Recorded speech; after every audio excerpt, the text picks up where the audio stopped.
We are back with another video. Before we get into the video, like, comment, and subscribe to the channel. Nicki Minaj, unfortunately, was disrespected by Complex. They put out a list called the 100 hottest rappers right now. And they have every rapper except Nicki. She did not make the list at all. Now, they got J. Cole at number 1. That's a lie. Champagne Thickums, Drake at number 2. Kung Fu Kenny at number 3. Youngboy at number 4. Yeet at number 5. Don Toliver at number 6. Travis at number 7. And Camel Face at number 8. Oh my goodness, Rock Nation. I knew you was a part of it. You couldn't even fool me. 50,000 lashes to Complex and Rock Nation. Okay? How did Camel Face make the list, but Nicki Minaj didn't?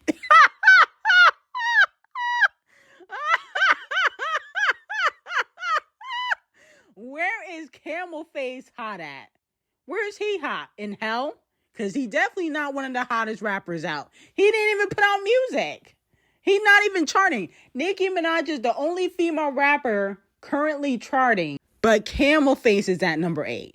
They got Cardi B at number 11. Dolce at number 20. Scratch Off at number 23. They got Pissy Face Carisha at number 74. Oh my goodness. Yeah, they disrespected Nicki. How is Pissy Face Carisha, who can't even chart, on the list? Nicki's the highest selling female rapper till this day, the highest grossing female rapper. And on top of that, she's the only one on Billboard right now. What are they talking about? Wow. That's nasty. That is really nasty work. They got Pissy Face Carisha. Once I saw Camel Face, I knew Rock Nation was behind it, because ain't no way Camel Face should be on the list at all. Now, with that being said, allegedly, Polestar reports that Cardi B's gross 68.45 million with her Little Miss Ugly tour, even though it was previously reported that she did 70 million. Then the real numbers were 69.5, and now allegedly is really 68.45. What's going on? Why are they inflating it so much? Now, in my opinion, the reason why they're inflating Cardi B's tour stats is because they want her to outgross Nicki Minaj, obviously. Okay, they want her to outgross Nicki Minaj so she can still be in a conversation with Nicki. But she did more shows. She did like 1 more or 2 more shows than Nicki Minaj for her first leg. And then Nicki Minaj still has the highest grossing tour for a female rapper. Now, moving on from that, a lot of people feel like Zara Larsson is subliminally shading Cardi B because she got a song with JT on her deluxe album, and the song is called Pretty Ugly. Now, some people feel like she was talking about JT, but I feel like if she felt like JT was pretty ugly, I don't think that she would be having her featured on the song called Pretty Ugly. Okay, I think she would have gotten another artist. So a lot of people are saying, well, this could be shade towards Cardi B. Let me know how y'all feel about it. Now, Zara Larsson has a history of shading Justin, Beyonce. She recently shaded Taylor. So I feel like if she was going to shade Cardi B, she probably would be more open about it, because I feel like she has shaded bigger celebrities openly in the public, whether it was in interviews or on social media. So I don't know if this is shade towards Cardi B. I definitely think that Cardi B is ugly. Has an ugly spirit, ugly face, body is botched, no talent. But I don't think Zara Larsson was shading her. I think that, it might be a coincidence that she got a song called Pretty Ugly with JT.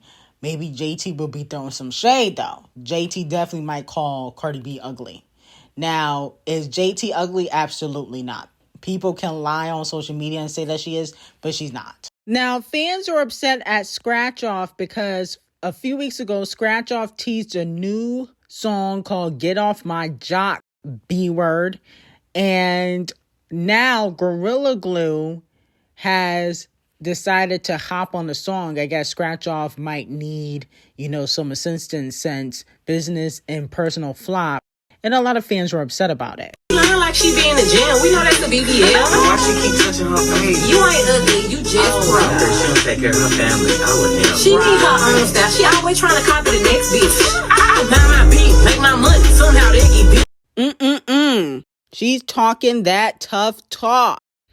So if you guys heard what Gorilla Glue was saying, it seems as though she is going to be addressing Megan and the Megan Thee Stallion fans who've been saying that she's been copying Megan. Okay? If you heard in the snippet, she said, she need her own style. So it looks like will be thrown. Now, Gorilla Glue do sound trash on the record, in my opinion. She do sound kind of terrible, in my opinion, on the song. I don't think she fits. But a lot of people are speculating that Gorilla, Scratch Off, and possibly even Sexy Red could be coming from Megan Thee Stallion. That's what the streets are saying.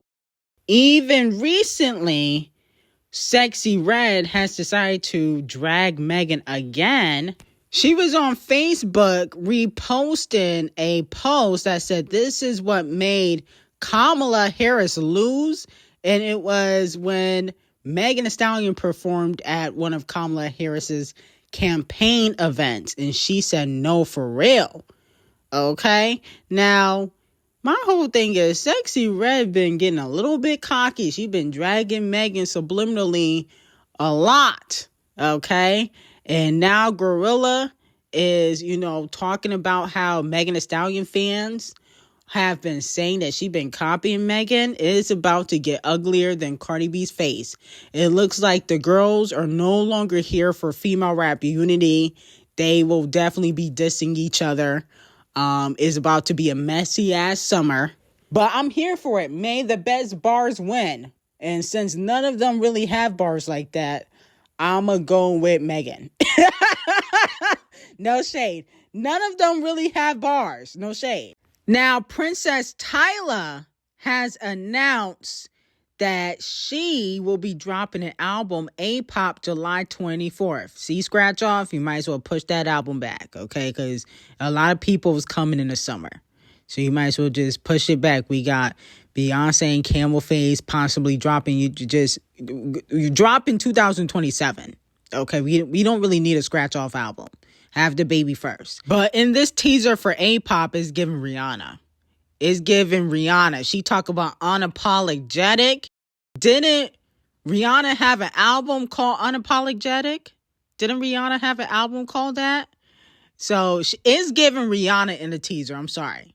Y'all can say it's not. It's giving Riri. And then She Did It Again was giving Riri and Shakira, I Can't Remember to Forget You. So she's heavy in Rihanna's nachos right now, but Rihanna got to reheat her own nachos. I mean, I don't feel like Tyla is wrong for being in Rihanna's nachos or copying Rihanna, because Rihanna not putting out music. So you're giving space for people to be in your lane if you're not even in your lane. Okay, if you don't drop music, somebody gonna drop music sounding just like you. So, it's Rihanna's fault. But I'm definitely gonna support and do a review for A-Pop, because Tyla is the princess of African music right now. She's putting African music back on the map. She's trying to popularize it, and that's why she's making African pop music. A-Pop, okay? So congratulations to Tyla. And the Zara collaboration is fire. I have been streaming that since it came out, and don't be shocked if she win another Grammy. Okay, y'all talking on that junk until the Grammys get won. Until she win another Grammy, she's gonna have 3 Grammys, and y'all gonna be hating on Tyla. How does that look? Now, if she didn't deserve them like Cardi B and Megan Thee Stallion, be one thing, but she definitely deserved them. Now, Tyla Chanel is also gold, so congratulations to Tyla on that. Now, Champagne Thickums is sending a warning to Kendrick Lamar and his haters.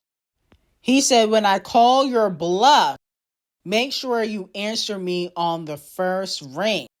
A lot of people feel like that is subliminal shade towards Kendrick Lamar, calling Kendrick Lamar's bluff or anybody else that he could possibly be dissing on the album. He said, please stop mistaking chat for fact.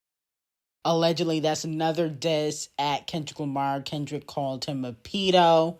So he's saying, it's not fact. He also said reels for reality, streaming for flow, and likes for love. Thank you.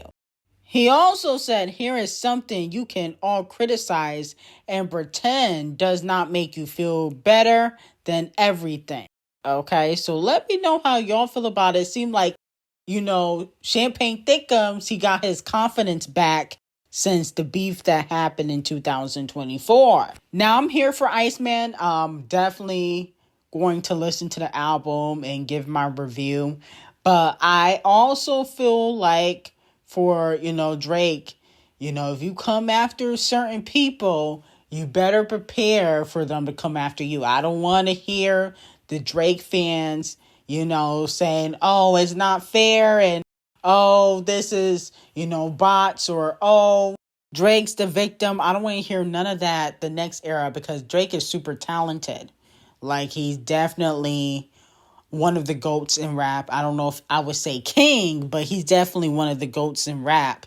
But I feel like, if you can dish it, you got to take it. You can't play victim if somebody drag you and you dragging them on your album. So I hope he's prepared for what could possibly happen if he coming at certain people's neck. Now, the only person that he don't really have to worry about is J. Cole. J. Cole's a pussy. J. Cole not going to do anything. That's the only person that I feel like, not going to clap back at him if he gets dissed on the album. I think J. Cole going to do another podcast and, explain his relationship with Drake, and that's all he's going to do. But I can see Camel Face, Kendrick, Pusha T, even if he sneaked this Joe Budden, I can see Joe Budden clapping back. Him and Joe had a back and forth a few years ago. I can see everybody tuning in and seeing if they're going to get dissed. So it's going to be interesting. And hopefully the album is not overhyped. That's another thing. I don't want the album to be mid and, you're saying like, this is going to make us feel something. So hopefully it lives up to the hype that Academics, Drake, and all the OV hoes are, pushing. Because I have a lot of expectations for this album. And it has nothing to do with the beef. I always have high expectations for Nicki, Drake's, Beyonce, SZA, because they are, I don't want to consider SZA a legend, but Beyonce, Drake, Kendrick, those are legends. Rihanna, those are legends in the game. These are our icons. So I always have high expectations. I have low expectations for the people that I don't view in that way. So it wouldn't really matter. Now, congratulations to Dua Lipa. Dua Lipa and Callum Turner will reportedly get married in September in Italy. A resort has been closed for guests during the week of celebrations. Okay, so congratulations to Dua Lipa. I'm glad, the pop stars are getting married. Taylor, Selena, Demi, Dua Lipa. The pop stars are getting married and then having children, unlike the female rappers who get knocked up and have multiple baby daddies and no ring in sight. And then, also a lot of pop stars are not, getting in relationships with married men. They might be sleeping with them on the low for hypothetical career reasons, but they're not, in relationships with married men, unlike certain female rappers. So I respect Dua Lipa, even though right now what is going on with her career, I don't know where Dua Lipa stands. Do y'all stream Dua Lipa? I don't listen to Dua Lipa at all. Even like her biggest hits, I don't listen to. I feel like she fell off with the baby. Remember her and the baby had that song and it went number one. I feel like she fell off with him. Okay, she was supposed to stay on top. She ended up falling off with him as well. And then she did that terrible record with Megan Thee Stallion. What was that? That demonic music video and terrible song they did together? That was trash. But I'm happy that she's getting married. So congratulations to Dua Lipa.